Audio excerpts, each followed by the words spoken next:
Mbak Adita, tadi seperti yang disampaikan oleh Pak Agus, bahwa ketika perusahaan-perusahaan memang masih buka, yang dikecualikan untuk sektor esensial dan kritikal masih banyak, otomatis lalu lintas pun juga masih tetap akan ramai.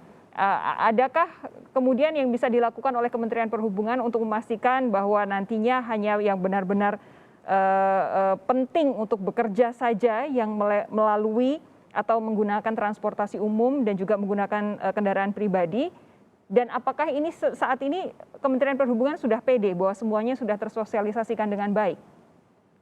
Ya, begini Mbak Sofi, kita kembali lagi ya ke esensi dari keluarnya surat edaran ini kan sebenarnya tadi untuk menekan lonjakan kasus yang pada dasarnya juga ini kan untuk kesehatan dan kebaikan kita semuanya ya.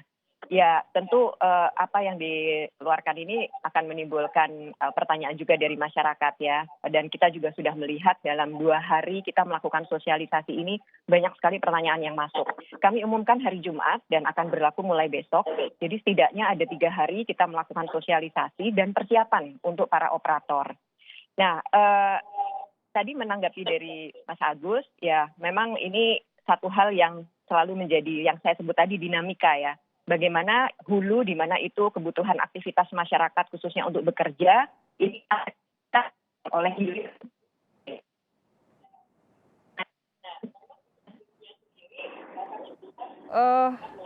Kementerian Dalam Negeri sudah mengupayakan untuk bisa membuat ini menjadi lebih sempit lagi, gitu ya. Sektor esensial dan kritikal dibuat lebih sempit lagi, lebih spesifik lagi. Nah, namun demikian kami di sisi hilir ini berusaha juga untuk melakukan pengetatan lagi dari sisi syaratnya agar selaras ya ketika sektornya dibatasi tentunya orang yang harus bergerak juga adalah orang yang terbatas yang ada di sektor itu. Oleh karenanya dibutuhkan tadi ada surat legislasi untuk pekerja, yang untuk di daerah lain mungkin istilahnya bisa beda-beda ya Mbak Sofi, tapi intinya ini kan surat keterangan bahwa pelaku perjalanan ini betul-betul adalah pekerja di sektor yang memang diizinkan, yaitu sektor esensial dan kritikal. Oke. Gitu Mbak. Pak Agus silakan tanggapan Anda. Ya gini, jadi terlihat memang kebijakan pemerintah adalah masih tetap pakai 2 kaki, yaitu mengobati, menangani pandemi dan ekonomi. Ya kan, kalau kita belajar dari negara-negara yang sudah sukses menangani COVID, kan mereka serius di COVID-nya. Dan di kita itu yang ngurus COVID banyak menteri. Harusnya jenderalnya cuma 1, yang lainnya hanya membantu saja, artinya mempermudah segala macam yang sesuai tupoksinya.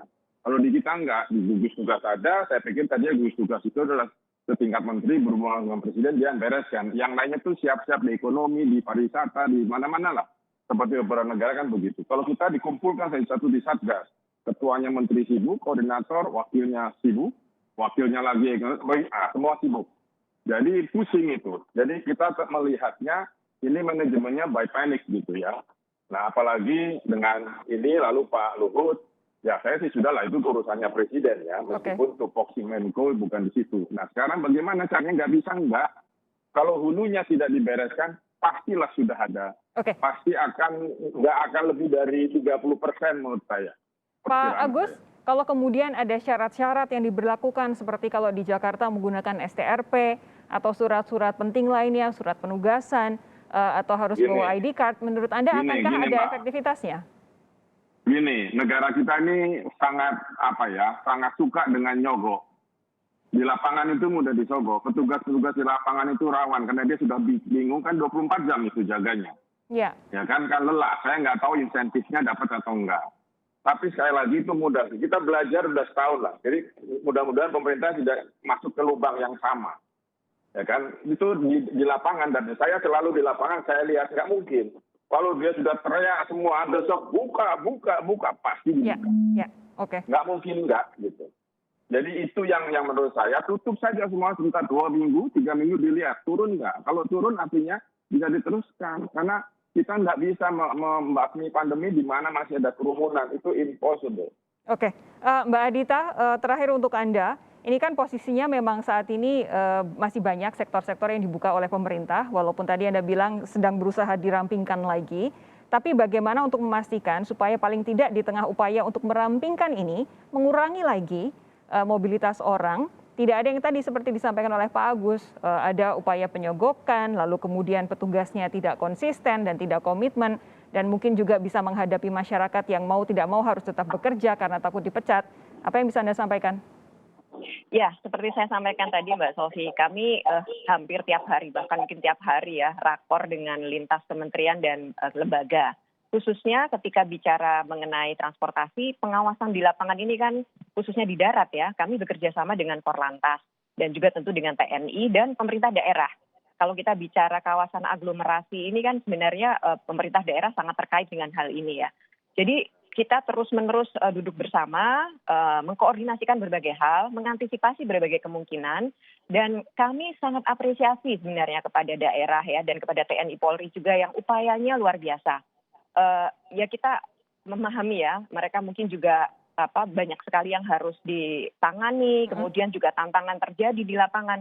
Tapi setidaknya sampai saat ini dengan adanya angka penurunan mobilitas, menurut kami apa yang dilakukan oleh TNI Polri dan Pemda setempat, menurut kami juga itu sudah berjalan dengan baik ya, sehingga memang harus ditingkatkan dan juga tadi terus-menerus melakukan sosialisasi kepada masyarakat bahwa mobilitas itu penting sekali untuk diturunkan. Mereka jangan kemana-mana dulu karena ini efeknya kepada lonjakan kasus ini akan menjadi sangat signifikan gitu. Tapi catatannya seperti tadi saya mengutip lagi Pak Agus, kalau tidak ditutup perusahaannya, tidak dipaksa untuk mereka mempekerjakan orang dari rumah WFH begitu, tetap saja akan ada banyak mobilitas warga. Ini harus menjadi catatan bersama oleh pemerintah dalam kaitannya dengan penerapan PPKM darurat. Besok hari Senin kita akan lihat seberapa efektif penerapan peraturan yang baru ini. Mbak Adita terima kasih, Pak Agus Pambagio terima kasih sudah bergabung bersama kami malam hari ini. Sehat terus, sampai jumpa.